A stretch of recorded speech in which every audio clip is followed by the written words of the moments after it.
Hello, and welcome to Awaken, where we share insights to the connection between science and spirituality for self discovery, joy, and freedom. I am your host and spiritual coach, Stephanie Rouch, and I'm so pleased to be here today with Samantha Santiago. Samantha is a PhD and MBA, founder of Confidence Faith. She's a relationship coach consultant for businesses and for adults who want to create positive mindset changes that encourage the reconstruction of life, love, and business so that people feel whole, live a life with purpose, and teach others the way. Samantha's thought-provoking literature, practical strategies, and valuable life lessons transcend conventional expertise with innovation. In harmonizing religion, metaphysics, and quantum mechanics theories, Samantha services unique, transformative journeys to help clients change the world. She has earned awards and accolades as an author, speaker, and spiritual coach. Her novels, 14 Things I Learned About Self-Love and Eve and the Losses of Genesis, were noted as can revolutionize your outlook and a deep exploration of human nature. Through sharing the importance of love and relationships with the world, Samantha looks to help businesses and adults heal, see their bigger purpose, and teach others the way just as she has. And to learn more, you can visit her website at confidencefaith.com. Samantha, thank you so much for being here. Thank you for having me. I'm really excited to be here. Great. So tell us about your personal connection of awakening to spirit. All right. So for me, when I was growing up, I was in the church. So I was baptized Episcopal and I went to Catholic church or Catholic school, excuse me. And for me, awakening didn't actually happen until I was an adult. A lot of people go to church or they go to a school which has church, and you think that's the real connection to God. And I actually found my awakening happening at the age of 22. At that point in my life, I found somebody I wanted to love, and I realized I was completely broken and was just a hot mess. That was like one of the most embarrassing things in my life is that I realized I didn't care about myself and I didn't let other people care about me the way that they should have, and they didn't respect me that way. And so for me, my awakening process started at that point, and it took 10 years. And before then, I had loss of self, and I had it because my parents divorced when I was young. I had biracial wounds. I ended up leaving God. I had an alcohol addiction, and I had low self-value.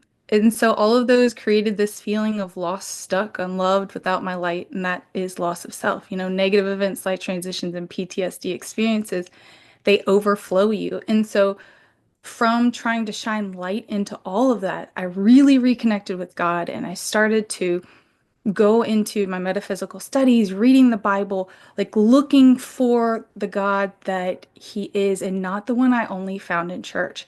And that was my awakening. And for a lot of people, it doesn't happen that way. But for me, it was really impactful because I got to see people for the spiritual beings they are, and I got to see the world that we live in for the physical essence that it is. And it creates this amazing understanding of like life and the world around you and other people. And so for me, my awakening has not stopped. It just continues to grow. And it has been a very interesting and life-altering path in itself. Thank you for sharing that. And I feel like there are components that are so relatable for people, especially this idea that awakening can happen when you hit a rock bottom, as opposed to needing to be in a really good place for awakening to happen. It often does when there's some sort of crisis and Yeah. there's a push over the edge to really make a decision about how you want to live your life. And so your awakening Yeah. was like, this is why am I doing this to myself? Yeah. And Yeah. there were reasons, of course, but Yeah. I found so. when like right before then with the alcohol addiction, I was going out and I mean, I was getting my exercise in. I was breaking it down on the dance floor, but it was Thursday, Friday, and Saturday. I mean, I was drinking all those times and the mistreatment that I was talking about, it all rooted in the fact that I was broken. My love was broken in a certain way, and it really impacted me. And with resilience mindset, you got to keep going and repressing emotions because who really cares or like who is going to care about it or not use it as an attack mechanism? You build this cave, this wall, and you actually face the back wall and you Mm. think everything's fine, but the light's right behind you. And so at that point where I did want to fall in love and I did want to become better for myself, that's when I turned around and I started to see the light and I actually started to intentionally and purposefully go towards it. And Mm. it was probably, yeah, it definitely is like the best thing that ever happened to me. What are some of the things that you did that were proof to you that you were moving towards that light? Oh my goodness. Okay, so I first made the choice that I wanted to be with someone. And Mhm. then I made the choice to recognize that I was broken and I wanted to fix it. My third step was that I quit drinking cold turkey. Um, it took, and for anybody who is trying to get over an addiction, my alcoholism, which it wasn't even a full-blown alcoholic, took me 5 years to get over. Um, on top of that, I started praying more. I started my metaphysical studies. I started exploring the things that I was interested in as a child, and I started to pray more and get in touch in that self-isolation. I say self-isolation, but it was actually moved into a new space, and that space was isolating. And there, with no other influences, that's where everything really started to fall, and I was able to rebuild. Mm. And so for me, it just kept going from there. And you read and you learn. And I mean, if I showed you my bookshelf, y'all would probably be like, "Oh my goodness, this girl's like crazy in reading." But I just absorbed everything I could. I wanted to get out. I wanted to find the truth. I knew God was real. I've seen miracles, talked to like angels. Like I knew it was more than what I saw. And that's what a lot of people I think forget is that it's not just a physical world you live in. Like your body works on its own. The life you live and experience and share with people is the stuff that's intangible, laughing, love, memories. And that's the spiritual aspect that I really hone in on because that is all around you. And the veil between spirituality and physical or physicality, I can't say it right. It's very, very thin. That's why you have people who have like ghost experiences and stuff like that. And so just for me, it was a lot of different things. And eventually I got to a point where I said, I can write some books on this. I can help people on this. And so that's where I am. And that's how I got here. Beautiful. And I want to emphasize something because this has come up in other interviews that it sounds like one of the first things you mentioned was you were honest with yourself about what you wanted. And there have been some other speakers saying, ask yourself, like, what do you want? What does your heart want? And so just for a point of emphasis to draw across different interviews, that was that one of the key things you did initially. I don't know if I intentionally said, "What do you want?" When I met this person that I wanted to be with, my insides told me, like, forget everything, just focus and direct. Yeah. And I just followed that. Mm. You and I have kind of spoken a little bit about like intuition before, and it's that intuition, and you just know.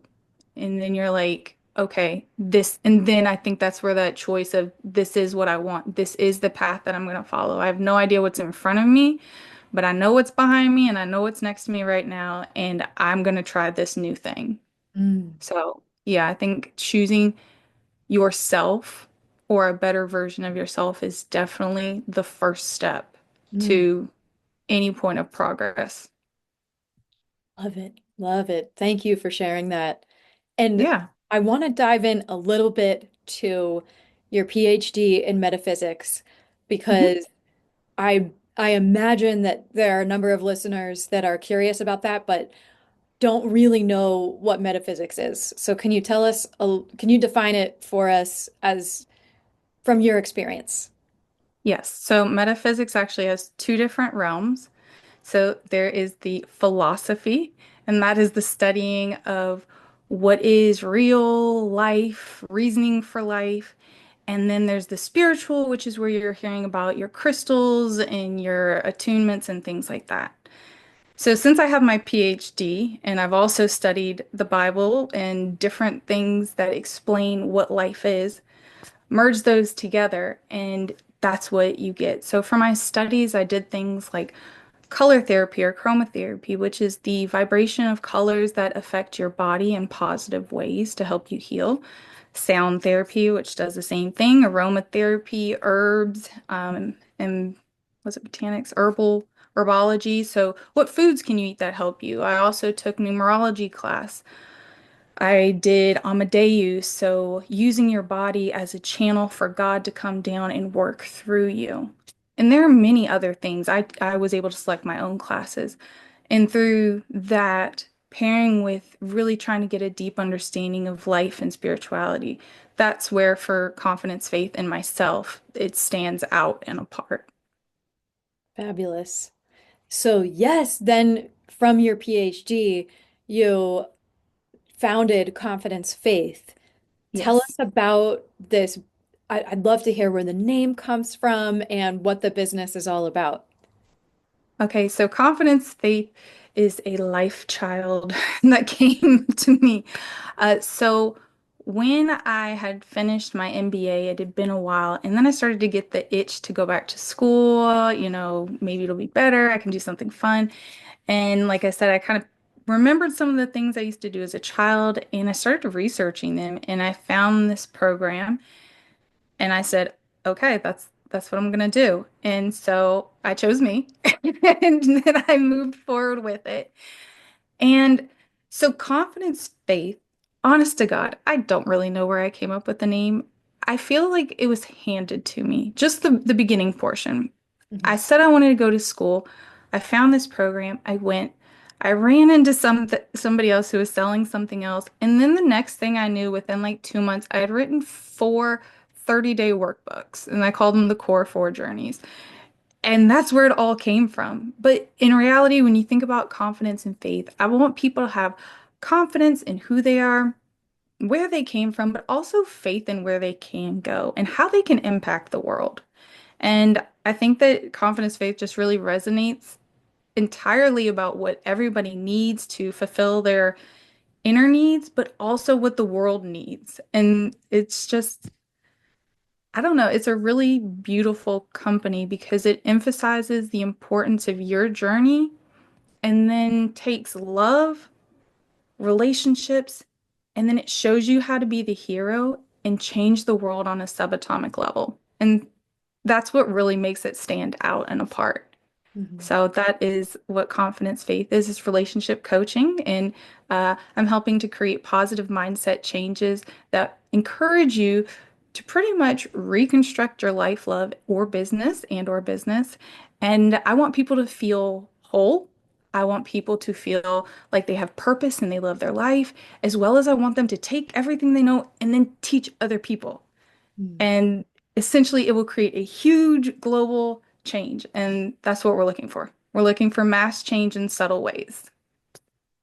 Absolutely. Right there with you. We are on the same team with this one. So I'm so thrilled to be connected. And Absolutely. mhm. And I am curious to dig in more to some of what you offer in your business.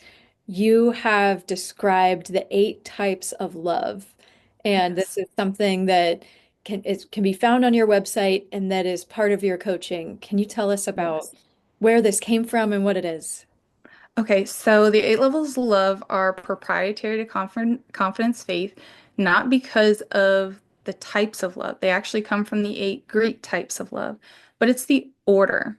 I I was sitting, I think, downstairs, and all of a sudden they just started piling in order. Like God was like, do do do do do do do do do. And so it's the proprietary ordering of the eight levels of love from an earthly love down to, or excuse me, up to a spiritual love. So if we start at the top, we're going to have agape love, which is your selfless love. Then you have storge, which is your parental love. Then you have philatia, excuse me, which is your self-love. Then you have philia, which is your inner circle love. You have pragama, which is your long-lasting relationships in love. You have your ludus, which is your flirtatious love, your eros, which is your bodily love, and then you have mania, which can fall under, um, I went blank, materialism, finances, and like obsessions and addictions and things like that. And so the eight levels of love are actually the eight facets of each person. They also pair into the eight relationship types that we live in and deal with daily. And so, like my story, my one of my eight levels of love was broken, actually five of them. And so that's where my journey goes through. And so we've discussed addiction. And so people with addiction, for just a really easy one of those levels is broken and you're using addiction to fill that. That's why it doesn't go away. That's what I found out through my journey. Your self-love, if you don't have it, you can't give it. You can't share it. You can't be all of who you need to be. So then you allow other people to mistreat you because you're striving to attain that love that you feel that you don't have. And Mm. so that is the eight levels of love and kind of just a little mashup of how it works. Thank you. And I am so interested in how high up self-love is as seemingly like very virtuous in this standard. Is that Yeah. the case? Yes. I hope I didn't get them wrong. Sometimes I get them flip-flop. Well, no problem. But just But with if they are, because we've talked a little bit about self-love offline and how it can be difficult for women or for people who are very empathic and grew up in some sort of faith that emphasizes the value of self-sacrifice. And so self-sacrifice is often confused with service or love of others. And I know for me personally and with the clients I work with, giving self-love feels really challenging because it goes against some of the belief systems and some of the values they grew up with. So I'm wondering if you'd be willing to speak to that a little bit, the importance of self-love. yes. So I think that a lot of the times people get confused on self-sacrifice, meaning loving others enough. So the way that I like to think about it, like I mentioned before, is that you have to have enough love. So imagine you're like a ball of energy. If your energy level's here and then all of a sudden it gets drained because you're helping other people, you're doing things for other people. You know you should take a shower, but you just went and cooked instead. You went and ran errands, and now you're here. Yeah. You go to bed, you come here. The next day you do it again. This level of energy is never going to be filled. So then when your friends are like, "Hey, let's do this activity," you're still down here. You might try, you're going to be drained, you might be grumpy. You know, that's not loving yourself. Mhm. And loving yourself doesn't also mean ignoring other people. It just means filling your cup up enough so that it overflows for other people. The thing about agape love, which is this global change that I'm trying to work the world towards, is that it's selfless love. It's for God, animals, life around. It's from us to the world, from the world back to us. Mm. But the thing is that you can't fill the world if you don't allow the world to take time to fill you. Mm. So self-sacrifice is not the goal. What Mm. you're really looking to do is to give the energy that you have, keep the energy that you need, and replenish yourself with time and extra energy by doing activities that bring you joy. That doesn't mean always like, oh, I went out and I bought makeup, or I bought a new lamp, or I went to dinner. It can be like I held a door for someone and they said thank you, and I felt like a hero. Mm. Sometimes when you work for other people or do acts of kindness, which are acts of love, it's going to be a tenfold. So, for instance, that verse in Corinthians, and love is patient, love is kind. Well, a lot of people don't know that there's like 11 Bibles before the King James Version. So I took the one I could find, which is the earliest version. It's 14th century Old English. It has the Apocrypha in it. And it actually says charity is patient and charity is kind. So in reality, love is charity, and charity is doing acts of kindness without anything needed in return. So when you deal with the self-sacrificing, you need something back. Mm, So it's not really charity. It mm, is self-sacrifice. But when you're filling and overflowing, it's charity because you have enough to give. And so I think that's really important, like you said, for any institution that's saying that it's not good to just focus on yourself because you have to focus on yourself to be able to give. mm. That is beautiful. And there's one thing that I want to ask about too, where like I think people listening who are really heart-centered and empathic want to be able to give all the time and perhaps are frustrated with themselves at what they need. And so how did you ever have that, or do you work with anyone who has that? And if so, like how do you deal with addressing that shame around wanting to give more but not quite having the strength yet to do it, or just like needing to receive more before the giving can happen? So I do, and I have a little bit of advice too.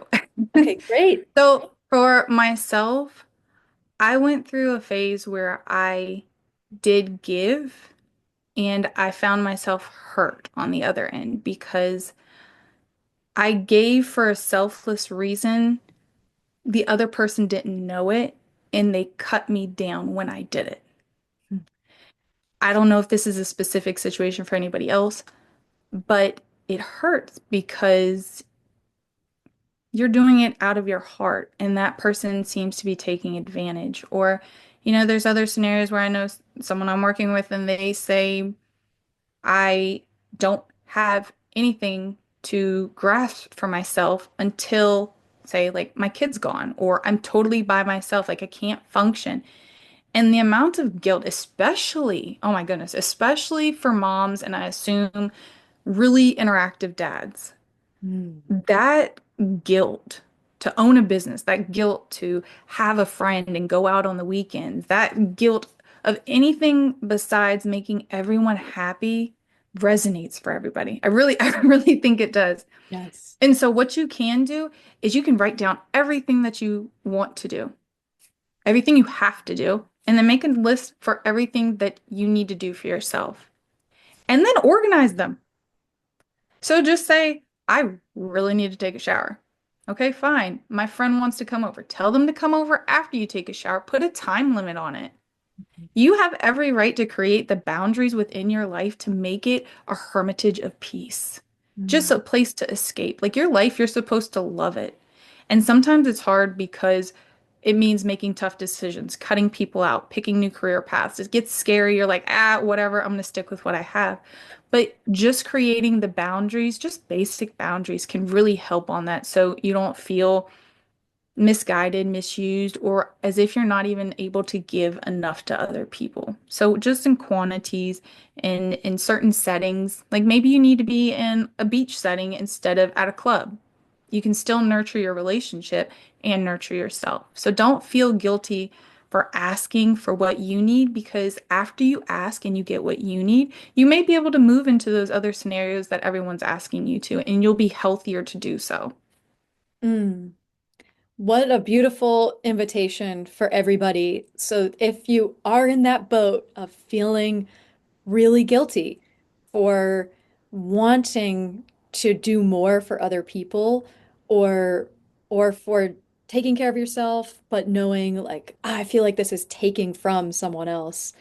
There's this invitation here from Samantha that you you may actually be setting yourself up to give more in the long run. You are setting yourself up to give more in the long run as you pour into yourself.